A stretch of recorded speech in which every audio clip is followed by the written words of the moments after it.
지난 3일간 부활의 기쁨과 능력이 가득한 삶 사셨습니까? 우리 모두가 부활하신 주님과 함께 우리의 죽어있던 모든 것들이 살아나고 절망을 깨뜨리고 소망 가운데 찬송하며 나아가는 우리 모두의 삶이 되시기를 주님의 이름으로 축복합니다. 창세기 18장의 말씀은요, 하나님께서 아브라함에게 주셨던 그 언약의 말씀을 보다 더 구체적으로 확실하게 해주고 계시는 내용들을 보게 됩니다. 1년이라고 하는 시간 후에 반드시 하나님께서 아브라함의 아내인 사라를 통해서 이삭이라고 하는 아들을 주시겠다라고 하는 약속의 말씀을 거듭해서 확인해 주시고 있습니다. 아브라함만이 아니라 하나님께서는 이제 사라와도 언약을 맺으시죠. 사라도 언약의 주체가 되어서 하나님의 약속의 말씀을 붙잡고 살아가기를 원하셨습니다. 물론 처음에는 사라도 도무지 하나님의 말씀이 믿기지 않아서 헛웃음을 지었지만 하나님께서 분명하고 확실하게 그 약속을 이루겠다 말씀하지 않으셨습니까? 그러니까 하나님의 말씀을 듣고요. 사라도 이 경외감, 두려움을 느꼈고 그 약속의 말씀을 붙잡을 수 있었습니다. 언약이 현실이 되고요. 또 꿈이 실현되어져 가는 그 과정들, 그 과정 속에서 아브라함의 마음이 얼마나 설레고 기쁨이 가득했겠습니까? 자, 그런데 이 창세기 18장의 말씀에서 하나님께서 아브라함을 찾아오신 것은 아브라함을 찾아오신 그 자체가 목적이 아니었고요. 하나님께서는 원래 소돔으로 가려고 하셨던 겁니다. 소돔으로 가시는 길에 하나님께서 아브라함을 잠깐 들르셨다가 소돔으로 가신 거죠. 그러니까 분명한 이유가 있어서 하나님께서 아브라함을 들르기는 하셨습니다. 조금 있다가 우리가 그 내용을 좀 살펴볼 것이고요. 그리고 그렇게 들러서 아브라함에게 다시 한번 하나님께서 주시고자 하는 복이 무엇인가라고 하는 것을 확인해 주셨던 거죠. 자, 16절 말씀을 다시 보십시오. 그 사람들이 거기서 일어나서 소돔으로 향하고 아브라함은 그들을 전송하러 함께 나가니라 이렇게 말씀하고 있습니다. 그러니까 하나님의 사자들의 원래 목적지가 어디였냐면 소돔이었다는 거예요. 그래서 그 소돔으로 가는 길에 마물의 상수리 나무가 있었던 이 아브라함을 잠깐 들러서 그에게 다시 한번 복을 확인해 주신 거죠. 자, 우리가 지금 창세기 12장 말씀부터 계속해서 하나님께서 아브라함에게 주실 복이 무엇인가라고 하는 걸 계속해서 지금 확인해 주고 있지 않습니까? 반복해서 하나님께서 아브라함에게 복을 주시겠다 이렇게 말씀하셨죠. 자, 이걸 보면 정말 하나님은 아브라함에게 복을 주시지 못해서 안달이 나신 분 같다. 그런 생각이 듭니다. 그러니까 아브라함이 하나님께 복을 주십시오, 주십시오 이렇게 이야기해서 복을 주는 게 아니라 하나님께서 자꾸 찾아오셔서 너에게 복을 주겠다, 내 인생을 복되게 하겠다. 하나님께서 계속 그렇게 말씀하고 계시는 거 아닙니까? 그러니까 하나님께서 얼마나 우리에게 복을 주시기 원하시는 하나님이신가라고 하는 것을 알게 되는 거죠. 그러니까 왜 하나님께서 우리에게 복을 주시지 않습니까? 우리가 이렇게 이야기할 게 아니고요. 하나님은 이렇게 늘 풍성한 복을 우리에게 주시기를 원하신다라고 하는 거죠. 아브라함이 아직 준비가 되지 않았던 거예요. 그 복을 받을 만큼의 그릇이 아직 준비되지 않았기 때문에 하나님께서 복을 주시지 않으셨던 것이지 하나님께서 아예 복을 주시지 않으려고 하셨던 것이 아니었다라고 하는 것입니다.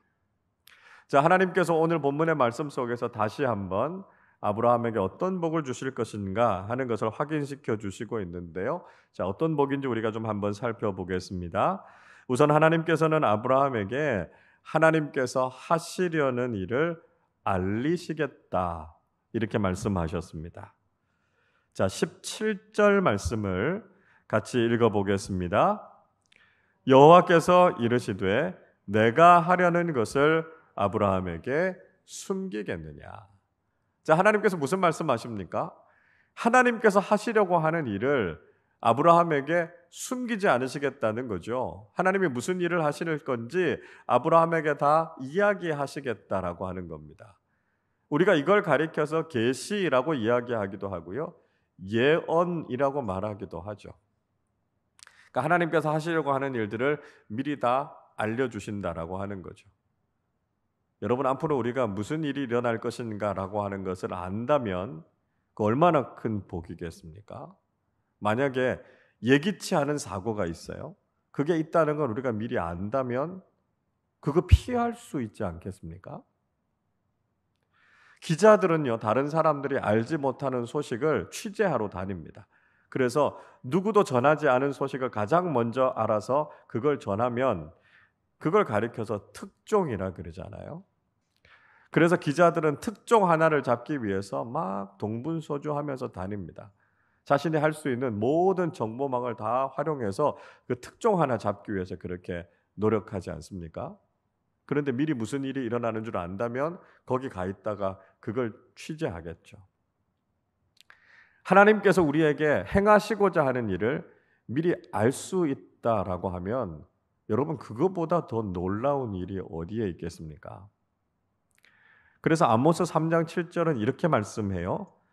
주 여호와께서는 자기의 비밀을 그종 선지자들에게 보이지 아니하시고는 결코 행하심이 없으시리라. 이렇게 말씀합니다. 자, 하나님께서 무슨 일을 하시려고 하십니다. 그러면 그 일을 당신의 선지자들에게, 하나님의 사람들에게 먼저 알리시는 거예요. 이렇게 하시겠다라고 하는 걸 알리시는 거죠. 그래서 미리 대비하고 미리 준비하게 하시는 겁니다. 그게 예언의 말씀 아닙니까? 그게 기록된 하나님의 말씀이잖아요. 그래서 우리에게 이걸 미리 말씀해 주시고요, 우리로 하여금 대비하게 하시는 거예요. 대비하고 준비하면 무슨 일이 일어나도 우리가 침착할 수 있고요, 평안할 수 있다는 거죠.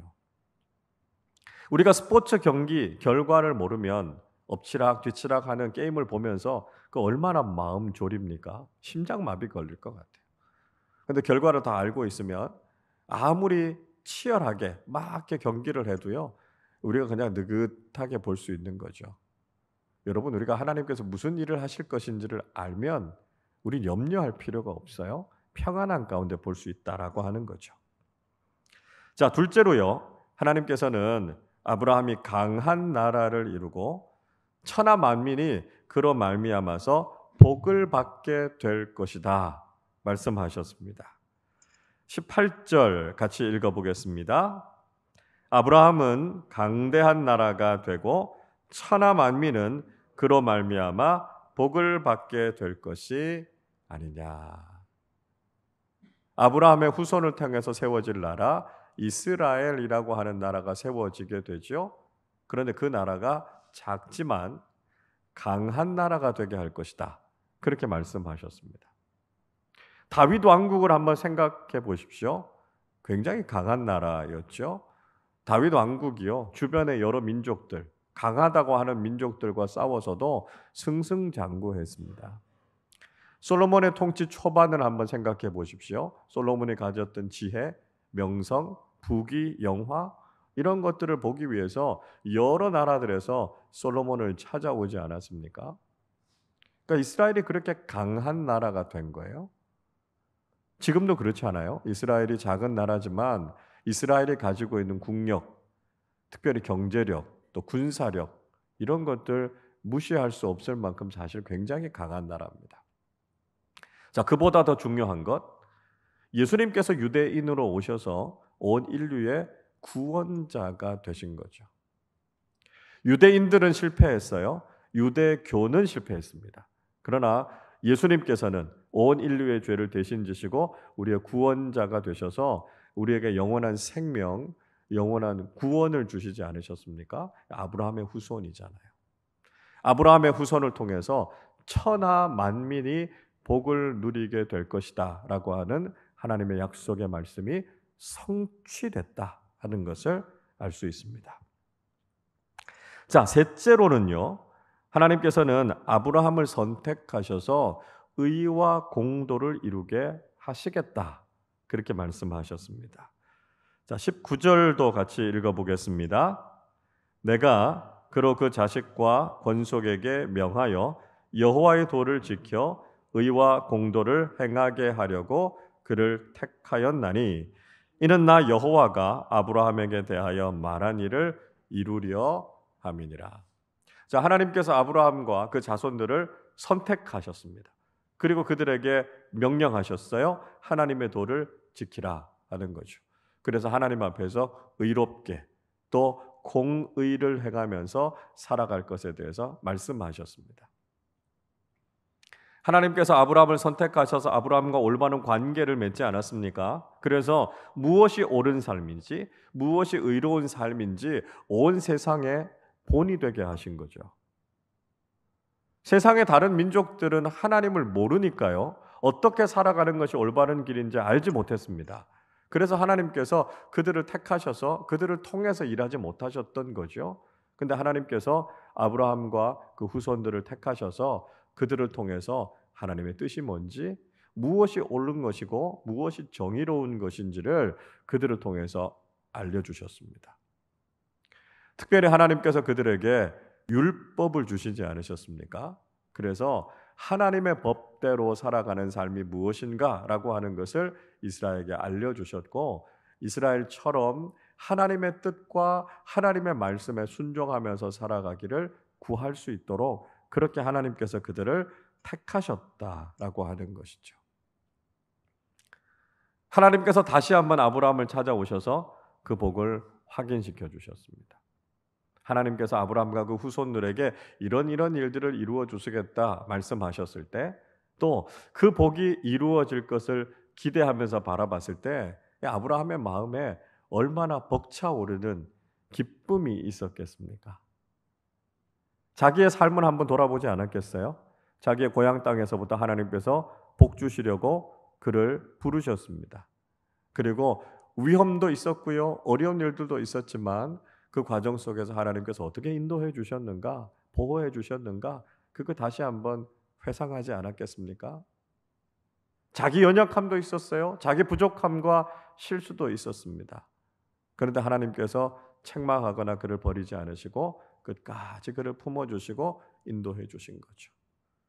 자, 그렇게 하나님과 언약을 맺고 이제 그 언약이 이루어질 것이다 라고 하는 것을 확실하게 말씀해 주셨을 때 하나님 안에 있는 아브라함의 인생이 얼마나 복된 인생인가 그가 확인하게 된 것이죠. 여러분, 우리도 마찬가지입니다. 하나님께서는요, 우리를 향해서도 그런 복과 놀라운 축복의 약속을 가지고 계신다는 거예요. 그거 만들어 가고 계시는 거죠. 아브라함처럼 우리가 아직 준비되어져 있지 않으면 그 언약의 말씀은 아직 이루어지지 않습니다.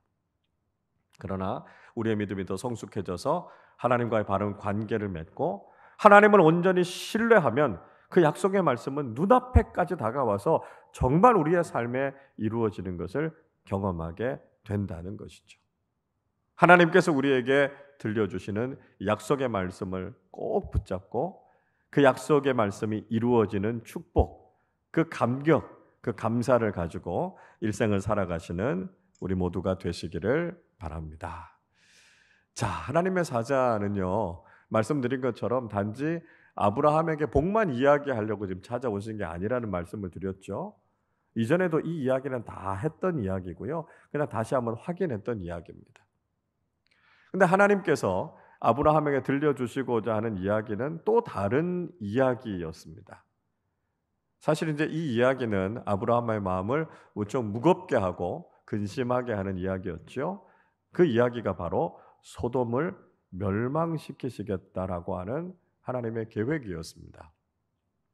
하나님께서 소돔성의 죄악이 얼마나 심각한가라고 하는 이야기를 들으셨던 거죠. 그리고 그 죄악이 어느 정도인가 확인하기 위해서 소돔으로 가신다 그렇게 말씀하셨습니다. 20절 21절 보십시오. 여호와께서 또 이르시되 소돔과 고모라에 대한 부르짖음이 크고 그 죄악이 심히 무거우니 내가 이제 내려가서 그 모든 행한 것이 과연 내게 들린 부르짖음과 같은지 그렇지 않은지 내가 보고 알려 하노라. 그러니까 소돔의 죄악이 심각했던 거예요. 그들의 죄만 컸던 것이 아니라 아마 주변에 있는 다른 사람들을 억압하고 그랬겠죠. 그러니까 그들이 기도하는 그 기도의 소리가 하나님께 들린 것입니다. 그래서 이 사실을 지금 확인하기 위해서 하나님께서 소돔 땅으로 가신다 그렇게 말씀하셨습니다. 자, 근데 여러분, 정말 하나님께서 모르셔서 그걸 확인하러 소돔과 고모라로 가시는 것이겠습니까? 그럴 리가 없죠. 하나님은 전능하신 하나님이시고 전지하신 하나님이신데 그 하나님께서 꼭 가서 봐야 아시겠습니까? 이미 하늘 위에서 모든 거 다 굽어 살피시고 판단하시는 분이 우리 하나님 아니십니까? 그래서 시편 14편 2절 3절에서 이렇게 말씀하지요. 여호와께서 하늘에서 인생을 굽어 살피사 지각이 있어 하나님을 찾는 자가 있는가 보려 하신즉 다 치우쳐 함께 더러운 자가 되고 선을 행하는 자가 없으니 하나도 없도다 말씀합니다. 하나님은 이미 하늘에서 우리 인생을 다 굽어 살피신다고요. 그래서 누가 의롭게 살아가는지 누가 악하게 살아가는지 하나님은 이미 다 알고 계시고 다 판단하고 계신다고요. 그런데도 하나님께서 지금 소돔으로 가서 확인하시겠다 이렇게 말씀하고 있는 이유가 무엇이겠습니까? 왜 하나님께서 아브라함을 거쳐서 지금 소돔 땅으로 가시겠다라고 말씀하시는 진짜 이유가 뭘까요? 그 이유는 분명해요. 하나님께서 소돔을 멸망시키기를 원하지 않으시는 거예요. 하나님께서 혹시 아브라함을 통해서 또 하나님께서 직접 소돔 땅에 가셔서 그들에게 경고하셔서 그들이 혹시 돌이키고 회개할지도 모르니까요. 하나님께서 그걸 바라고 가시는 거예요. 하나님께서 몰라서 가시는 것이 아닙니다. 그들에게 다시 한번 기회를 주시고 정말 그들을 심판하시기를 원치 않으신다라고 하는 하나님의 마음을 알게 하시기 위해서 지금 거기를 가시는 거예요. 소돔 땅, 고모라 땅 전부를 다 구원하지는 못해도 그 가운데 의로운 사람 단 한 사람이라도 구원하시기 위해서 하나님께서 그들에게 경고하기 위해서 가시는 거예요. 하나님의 본심은 정말 그들을 심판하고 싶지 않으시고 그들에게 멸망을 선포하고 싶지 않으시다라고 하는 하나님의 마음을 알게 하시고 싶은 거죠. 에스겔 선지자가 이야기했던 것처럼 악인이라도 심판받는 거 하나님께서 기뻐하지 않으시기 때문에 하나님께서 직접 가셔서라도 어떻게든지 그들을 되돌이키시고 그 땅을 심판하지 않으려고 하시기를 원하시는 하나님의 마음을 우리는 이해해야 된다는 것입니다. 아브라함이 하나님의 그 마음을 읽었을까요? 하나님께 혹시 그 성을 심판하지 않으실 수 없는지 하나님께 여쭙기 시작합니다. 22절을 보십시오. 그 사람들이 거기서 떠나 소돔으로 향하여 가고 아브라함은 여호와 앞에 그대로 섰더니 그렇게 말씀합니다. 자, 그러니까 천사들은요 만물의 상술이 나무 있는 곳을 떠나서 소돔을 향해서 갑니다. 그리고 하나님께서는 아브라함 앞에 그대로 서 계셨다 이렇게 말씀합니다. 자, 지난주에 우리가 봤던 것처럼 아브라함을 찾아온 것은 세 사람이었습니다. 그리고 19장에 건너가 보면 소돔 땅에 들어가서 롯을 찾아갔던 사람은 두 천사였습니다. 그러니까 두 천사는 아브라함을 떠나서 지금 소돔으로 간 것이고요. 하나님께서는 지금 남아서 아브라함과 서로 대면하고 지금 서 계신 거죠. 아브라함이 하나님께 간청합니다. 하나님께서 하시고자 하는 그 계획을 미루실 수는 없느냐고요? 물리실 수는 없냐고 하나님 앞에 간구하기 시작하죠. 그게 그 유명한 소돔을 위한 아브라함의 간구, 아브라함의 중보적인 기도 아닙니까? 아브라함이 6번이나 기도의 제목을 바꾸어 가면서 하나님께 기도합니다. 의인 50명, 45명, 40명, 30명, 20명, 10명. 아브라함이 끈질기게 하나님 앞에 그 소돔성을 멸망시키지 않으시면 안 되냐고 하나님 앞에 기도하죠. 여러분 질문이 생기지 않으세요? 아브라함이 왜 이렇게 끈질기게 소돔성을 멸망시키지 말아 달라고 기도했을까요? 자기 문제가 아니에요. 자기하고 관련되는 문제라면, 자기 자녀하고 관련되는 문제라면 여러분 우리 기도 포기할 수 없잖아요. 근데 이건 소돔성 이야기라고요? 소돔성을 구해달라고 왜 이렇게 아브라함이 간절하게 기도하고 있을까요? 물론 자신의 사랑하는 조카 롯이 소돔성에 살고 있었습니다. 그러니까 조카를 걱정해서 소돔성을 멸망시키지 말아달라 그렇게 기도했다고 생각할 수 있을 겁니다. 그런데 조카 롯을 구하려면 그냥 롯을 거기서 구해 주십시오 이렇게 기도하면 되지, 왜 굳이 소돔성을 멸망시키지 말아달라고 이렇게 간절하게 기도했을까요? 우리는 그 이유를 분명히 알 수 있습니다. 아브라함은요, 자신의 이름에 걸맞는 신앙인으로서의 삶을 살기를 원했던 거죠. 하나님께서 아브라함의 이름을 아브라함으로 바꾸지 않으셨습니까? 그 이름의 뜻이 뭐죠? 모든 민족의 아버지라고요. 그러니까 아브라함은 그저 자기 인생 또는 자기의 후손의 삶, 거기에만 관심을 갖고 있었던 것이 아니고요. 모든 민족의 아버지답게 하나님 앞에 기도한 것입니다. 소돔과 고모라 나하고는 직접 상관없으니까 그들은 망하든지 어쨌든지 난 상관없어. 그게 아니고요. 하나님께서 모든 민족의 아버지로서 세워주셨다면 모든 민족이 다 내 자녀 같은 거예요. 그래서 소돔과 고모라 그 땅에 있는 사람들을 긍휼히 여기면서 그들을 위해서 기도했던 것 아니겠습니까? 이게 아브라함의 성숙함이에요. 하나님께서 그의 이름을 바꾸어 주시면서 정말 모든 민족의 아버지답게 모든 민족에게 복을 전하고 나누는 사람이 되라 말씀하신 것처럼 그들의 문제를 외면하지 않고 아브라함이 그렇게 간절하게 기도했던 것입니다. 여러분, 우리에게도 그런 모습이 있어야 되지 않겠습니까? 우리의 이름이 그리스도인 아닙니까? 우리의 이름이 하나님의 자녀 아닙니까? 그러면 우리의 삶의 모습이 그리스도인다워야 되고요. 하나님의 자녀다워야 된다는 거예요. 하나님께서 우리의 죄의 문제를 해결해 주셨습니다. 그런데 여전히 우리가 죄인의 본성을 가지고 자기중심적인 삶만 살아가고 내 자신만을 위해서 모든 것을 추구하면서 살아간다면 그 하나님의 자녀다운 모습이 아니라는 거예요.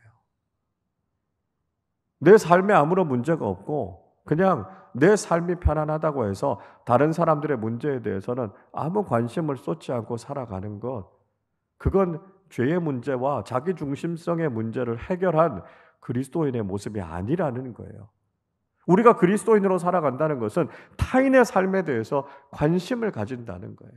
하나님께서 사랑하시는 그 영혼들을 주님의 마음을 가지고 같이 사랑한다는 거예요. 지금 우리의 이웃들이 어떤 상황 가운데 처해 있는지, 어떤 문제 때문에 절망하고 낙심하고 힘들어하고 있는지 하나님의 마음을 가지고 안타깝게 그들을 바라보고 그들을 위해서 기도할 수 있어야 된다는 것이죠. 예수님께서는 원수까지도 사랑하라고 말씀하지 않으셨습니까? 때로는 우리를 미워하는 사람들, 공격하는 사람들이 있다 할지라도 우리도 똑같이 대응하는 것이 아니라 우리가 그들을 위해서 기도하고 그들을 정말 품을 수 있는 사람들이 될 때 우리는 정말 성숙한 그리스도인으로 살아갈 수 있게 된다는 것이죠. 그래서 우리가 기도를 통해서 얼마나 많은 사람들을 품을 수 있는가라고 하는 것이 우리가 가지는 영적인 영향력이라고 할 수 있습니다. 흔히 그런 이야기를 합니다. 이 리더십의 크기라고 하는 건 권한과 권리의 크기가 아니고요. 책임의 크기라는 거예요. 품을 수 있는 그릇의 크기라는 거죠. 그러니까 내가 얼마나 많은 것을 가지고 내가 얼마나 많은 것을 누릴 것인가라고 하는 것이 영적인 리더로서의 역량을 보여주는 게 아니고요. 우리가 얼마나 많은 것들을 책임질 수 있는가 하는 것. 우리가 얼마나 많은 영혼들을 품어낼 수 있는가라고 하는 것. 이것이 바로 우리의 영적인 영향력의 크기고요. 하나님께서 그런 사람들을 사용하신다는 거예요. 그래서 우리가 아브라함처럼 기도의 지경을 넓히시기를 바랍니다. 하나님께서 사랑하시고 하나님께서 귀히 여기시는 그 한 영혼 한 영혼들을 위해서 우리가 마음을 다해서 기도하는 사람들이 되실 수 있기를 바랍니다. 자, 그러면 아브라함이 소돔을 위해서 어떻게 기도했는가, 우리가 마지막으로 이걸 좀 살펴보면서 우리가 우리 이웃들을 위해서 어떤 마음가짐을 가지고 기도해야 될 것인가 하는 것을 함께 좀 생각해 보도록 하겠습니다. 자, 우선은 우리가 하나님의 공평과 정의를 기대하면서 기도해야 된다라고 하는 것입니다. 자, 23절 말씀 보십시오. 아브라함이 가까이 나아가 이르되 주께서 의인을 악인과 함께 멸하려 하시나이까, 이렇게 말씀합니다. 자, 아브라함은요, 지금 하나님께서 어떻게 의인과 악인을 같이 멸하려고 하십니까? 아브라함이 하나님의 공의를 근거로 해서 기도하고 있습니다. 하나님의 본성이죠. 하나님께서 공의를 지키시는 분이 되셔야 하지 않습니까? 이렇게 이야기합니다. 자, 25절에 보면 아브라함이 이렇게 이야기해요. 주께서 이같이 하사 의인을 악인과 함께 죽이심은 부당하오며 의인과 악인을 같이 하심도 부당하나이다. 세상을 심판하시는 이가 정의를 행하실 것이 아니니까, 이렇게 이야기합니다. 어떻게 보면 하나님 앞에서 아브라함이 정말 당돌한 거예요. 하나님, 이렇게 하시는 거 부당한 겁니다. 하나님이 세상을 심판하시는 분이신데 이렇게 하는 게 정의로운 건 맞습니까? 지금 이렇게 이야기하고 있습니다. 그러니까 아브라함은요, 하나님이 가지고 있는 정의, 공의, 그 기준을 바르게 세워 가셔야 되는 거 아닙니까? 지금 이렇게 기도하고 있는 겁니다. 그러니까 소돔이라고 하는 성, 정말 악한 사람들이 득실득실하는 곳이었습니다. 그러나 소돔성에도 의로운 사람이 한두 사람쯤은 있지 않았겠습니까? 그보다 더 많을 수도 있었겠죠. 아브라함이 이렇게 이야기하는 것은 아무래도 자신의 조카인 롯을 염두에 두고 이야기한 것이었습니다. 롯은 소돔성에 사는 다른 사람들처럼 그렇게 악한 사람 아니었습니다. 그렇죠? 하나님의 부르심을 따라서 아브라함과 함께 고향을 떠나와서 먼 여정을 같이 움직였던 사람 아닙니까? 롯이 잘못된 결정, 선택 때문에 소돔 땅에 들어가기는 했지만 롯은 하나님 두려워하는 사람이었고요. 하나님과 관계를 맺고 살아가는 신앙인이었다는 것이죠. 그러니까 이런 의로운 사람을 소돔성과 함께, 악인들과 함께 멸망시키는 것, 그거 하나님의 공의가 아니지 않습니까? 이렇게 이야기하고 있습니다. 자, 그래서 우리가 기도할 때 하나님의 본성, 하나님의 공의를 구하면서 기도하는 것이 중요하다라고 하는 것을 알게 되는 것이죠. 자, 둘째로 우리는 하나님의 긍휼과 용서가 풍성하심을 믿고 기도해야 된다라고 하는 것입니다. 하나님이 얼마나 긍휼하신 분이신지, 하나님께서 얼마나 용서하기를 원하시는 분이신지 우리가 그걸 믿고 그걸 알고 기도해야 된다는 거죠. 24절을 보십시오. 그 성 중에 의인 50명이 있을지라도 주께서 그곳을 멸하시고 그 50 의인을 위하여 용서하지 아니하시리까, 말씀합니다. 자, 그러니까 그 성에 의인 50명 있으면 하나님 용서하시겠습니까? 이렇게 이야기하는 거죠. 그러니까 하나님께서 26절에서 이렇게 대답하십니다. 자, 26절 같이 읽어보겠습니다. 여호와께서 이르시되 내가 만일 소돔 성읍 가운데서 의인 50명을 찾으면 그들을 위하여 온 지역을 용서하리라. 의인 50명 있으면 하나님께서 용서하시겠다는 거예요. 아브라함이 뭘 알고 있었습니까? 하나님은요, 용서하기를 기뻐하시는 하나님이시다라고 하는 걸 알고 있었다는 거예요. 하나님이 얼마나 자비하신 분이신지, 하나님이 얼마나 긍휼이 많은 분이신지, 그래서 하나님은 하실 수만 있다면 용서하시는 하나님이시다라고 하는 걸 알고 있었던 거예요. 그래서 아브라함이 감히 용서라고 하는 카드를 꺼낸 거 아닙니까? 하나님, 용서하기를 기뻐하시잖아요. 이 의인들을 봐서라도 이 성읍 용서해 주시면 안 될까요? 하나님께서 흔쾌히 기꺼이 용서하시겠다, 이렇게 말씀하시는 거죠. 사람들은 자꾸 하나님을 오해합니다. 하나님이 늘 화가 가득하신 분이라고 생각해요. 우리에게 벌을 주시려고 준비하고 계신 분이시다, 무섭고 엄격한 하나님이다, 그렇게 생각합니다. 그러나 하나님 그렇지 않으시잖아요. 하나님은 아무리 잘못하고 잘못해도 또 회개하고 돌이키면 용서하시는 하나님이시잖아요. 하나님께서 용서 여지가 있기만 하면, 회개하기만 하면, 그렇게 돌이키기만 하면 하나님께서 진노하셨다가도 용서하시기를 즐겨하시는 하나님 아니십니까? 예수님께서 십자가 위에 달리셨어도요, 당신은 십자가에 달게 한 그 사람들을 향해서 용서해 달라고 기도하지 않으셨습니까? 하나님은 하실 수만 있으면 용서하기를 원하시는 하나님이시라는 거죠. 그래서 우리가 그런 하나님의 마음을 알고 하나님 앞에 돌이키기만 하면 용서하시고 회복시켜 주시는 하나님이시다라고 하는 것을 우리가 믿고 기도해야 된다는 것입니다. 자, 셋째로 우리는 간절함으로 호소해야 된다는 거죠. 앞에서 말씀드린 것처럼 아브라함이 6번이나 기도 제목을 바꿔가면서 하나님 앞에 기도합니다. 포기하지 않는 거죠. 하나님께서 들어주실 때까지 계속해서 주님 앞에 기도로 나아가는 거죠. 그러니까 하나님 어떻게 하십니까? 하나님께서 아브라함의 요구대로, 아브라함의 기도대로 수용하시고 받아주시는 걸 볼 수 있잖아요.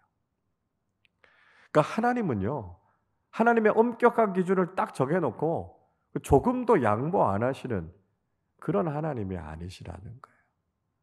그러니까 하나님이 참 마음이 여리고 약하신 분 같아요. 그래서 하나님께서 우리의 연약함을 가지고, 우리가 간절함을 가지고 하나님 앞에 그렇게 기도하면 하나님께서는 우리의 기도를 받아주시고 수용하시는 하나님이시구나 하는 걸 우리가 경험하게 됩니다. 예수님께서 불의한 재판관 비유에 대해서 말씀하지 않으셨습니까? 그 과부가요, 정말 억울한 사정 가지고 가서 간절하게 이야기할 때 불의한 재판관도 그 과부의 사정을 듣는다고요. 그런데 좋으신 아버지 하나님께서 왜 우리의 간청을 듣지 않으시겠냐고 말씀하죠. 그리고 마지막에 안타까워서 그렇게 말씀하시잖아요. 인자가 다시 올 때 세상에서 믿음을 보겠느냐고요. 믿음이 뭐죠? 믿음은 포기하지 않고 하나님 앞에 아뢰는 겁니다. 하나님 앞에 정말 간절하게. 하나님이 아니면 안 됩니다. 하나님이 도와주시지 않으면 안 됩니다. 하나님, 우리를 좀 불쌍히 여겨주세요. 기도할 때 하나님께서는요, 그 모든 것들을 다 내려놓고 우리를 품어주시고 사랑해주시고 구원해주시고 긍휼히 여겨주시는 하나님이 되신다는 거예요. 성경 읽어보다 보면 오해가 될 만한 소지의 말들이 나옵니다. 이런 이야기예요. 하나님께서 뜻을 돌이키셨다. 그런 이야기 나오죠. 하나님께서 세상을 심판하신 것을 후회하셨다. 그런 이야기 나옵니다. 여러분, 사실 이런 표현은 굉장히 위험한 표현입니다. 왜냐하면 하나님의 전능하심, 하나님의 완전하심에 손상을 줄 수도 있는 말이기 때문에 그렇습니다. 여러분, 그럼에도 불구하고 왜 성경이 이런 이야기를 적고 있을까요? 하나님은 자비와 긍휼이 너무 풍성하시고 우리를 향한 사랑이 너무 크시기 때문에 우리가 그렇게 간절하게 믿음으로 하나님 앞에 나아가면 하나님께서 그 믿음의 기도를 외면하실 수가 없다는 거예요. 그래서 우리가 그런 간절함을 가지고 하나님 앞에 나아가서 부르짖어 기도할 때 하나님께서 우리가 생각하는 것보다, 우리가 기도하는 것보다 더 크고 놀라우신 하나님의 은혜를 우리의 삶 속에 허락해 주시는 분이심을 우리는 깨닫게 된다는 것이죠. 오늘 우리는 소돔을 위한 아브라함의 기도에 대해서 함께 살펴보았습니다. 아브라함이 신앙인답게, 모든 민족의 아버지답게 소돔 성읍을 품고 기도하는 그 성숙한 기도의 모습, 우리도 역시 배워야 되겠습니다. 그렇게 기도의 지경이 더 넓어져야 되겠어요. 우리 아름다운 교회가 정말 우리 자신만을 위해서 기도하는 것이 아니라 우리의 이웃과 지역사회와 나라와 민족과 온 세상을 마음에 품고 중보하면서 기도하는 믿음의 공동체가 되실 수 있기를 바랍니다. 우리 교회가 평안하고 내 삶에 문제가 없다고 해서 이만하면 됐다, 그렇게 안일하게 신앙생활하는 것이 아니라 지금도 어려움 가운데 있는 우리 한국 교회를 품고 기도하는 교회가 되어야겠습니다. 지금도 고통과 박해 가운데 있는 북한의 지하교회 성도들, 지금도 핍박 가운데 있는 이 땅의 그리스도인들과 교회를 위해서 우리가 간절하게 기도하면서 이 기도의 지경을 넓혀가는 아브라함 같은 성숙한 기도를 실천하는 믿음의 사람들이 되시기를 바랍니다. 하나님 앞에 기도할 때 하나님의 선하심과 공의로우심, 하나님의 자비하심과 긍휼하심을 믿고 하나님 앞에 간절히 아뢰을 때 하나님의 풍성하신 은혜, 놀라운 은혜를 우리가 경험하게 될 줄로 믿습니다. 의인 한 사람이 세상을 살리는 겁니다. 여러분, 우리가 세상이 악하다고, 세상이 어둡다고 핑계할 것이 아니라 이 시간 깨어있는 한 사람의 의인으로서 하나님 앞에 간구할 때 하나님께서 우리를 통해서 하나님의 선하신 일들을 이루어 가실 것입니다. 우리가 바로 이 시대의 아브라함이 되어서 우리의 공동체를 위해서 이 나라와 이 민족과 이웃들과 복음을 들어야 할 많은 사람들을 위해서 깨어 기도하는 믿음의 사람들이 되셔서 하나님의 은혜와 구원의 은총이 온 세상 가운데 임하는 그 일을 믿음으로 실천하는 우리 모두가 되시기를 주님의 이름으로 축원합니다. 자, 우리 시간에 함께 찬양하고 좀 기도하기를 원합니다. 우리가 기도할 때 우리의 기도보다 더 놀랍도록 더 풍성하게 응답하시는 하나님이 계십니다. 그래서 그 하나님께 영광을 올려드리고 우리가 믿음으로 간절하게 간구해서 하나님께서 우리의 기도보다, 우리의 간구보다 더 풍성하게 응답하실 그 하나님을 기대하면서 아브라함처럼 기도하는 믿음의 사람들 되게 하여 주옵소서. 우리 고백하며 함께 찬양하겠습니다. 나의 기도하는 것보다, 나의 기도하는 것보다 더욱 응답하실 하나님, 나의 생각하는 것보다 더욱 이루시는 하나님, 우리 가운데 역사하신 능력대로 우리들의 간구함을 넘치도록 능히 하실 주님께 모든 영광과 존귀 찬양과 경배를 돌릴지어다.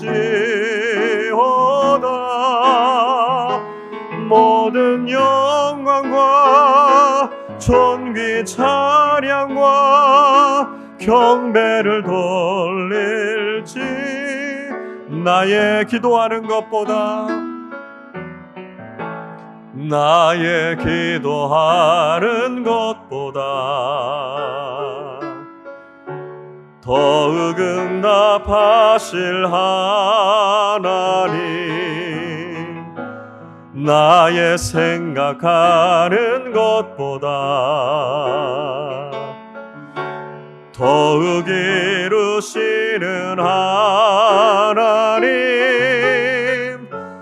우리 가운데 역사하신 능력대로 우리들의 간구함을 넘치도록 능히 하실 주님께 모든 영광과 존귀 찬양과 경배를 돌릴지어다. 모든 영광과 존귀 찬양과 경배를 돌릴지.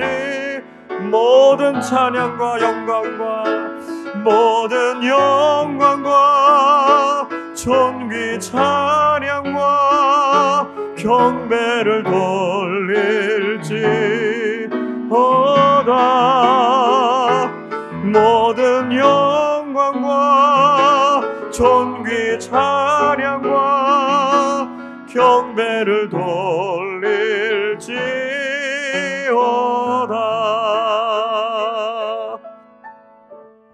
우리 시간에 함께 마음을 모아서 기도하기를 원합니다.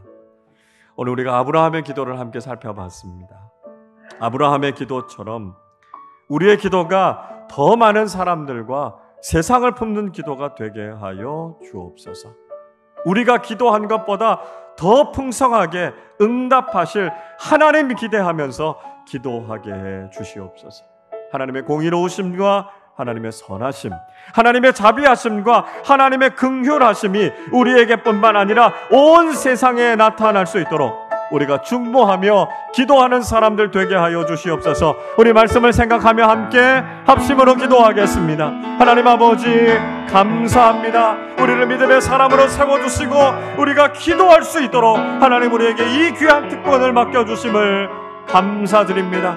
아브라함의 기도를 우리가 함께 살펴보았습니다. 아브라함처럼 성숙하게 기도하는 믿음의 사람들 되게 하여 주옵소서. 우리 자신만을 위해서가 아니라 우리의 이웃들과 온 세상을 품고 기도하는 사람들 되게 하여 주시옵소서. 믿음으로 나아가 기도하게 하시고 하나님의 본성에 의지하여 기도하게 하시고 하나님의 공의로우심과 하나님의 자비하심과 하나님의 풍성한 은혜를 기대하며 나아가 기도하는 사람들 되게 하여 주시옵소서. 우리가 하나님 앞에 기도하지만 우리의 기도보다 더 풍성하게 응답해 주실, 우리의 삶 속에 더 놀랍게 역사해 주실 그 하나님을 기대하며 기도함으로 나아가는 우리들이 되게 하여 주시옵소서. 기도가 얼마나 놀라운 일들을 이루는지, 기도를 통해서 얼마나 놀라운 하나님의 역사가 나타나는지를 우리로 하여금 경험하게 하여 주시고, 하나님 우리가 기도의 지경을 넓혀 하나님 앞에 간절하게 기도하는 믿음의 사람들이 될 수 있도록 인도하여 주시옵소서. 하나님의 공의로우심과 하나님의 선하심을 의지하며 기도하게 하여 주시옵소서.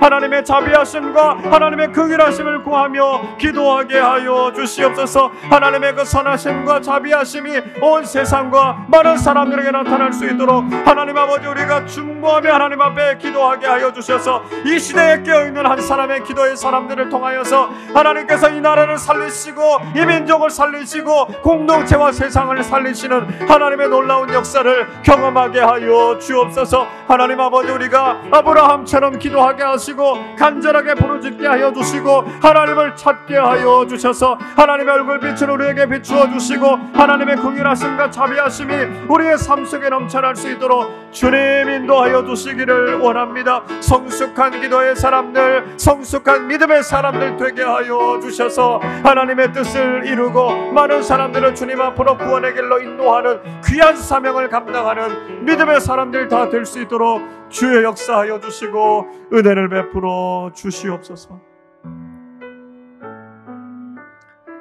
선하고 공평하신 하나님 아버지, 자비와 긍휼이 풍성하신 하나님 아버지, 감사와 찬양을 드립니다.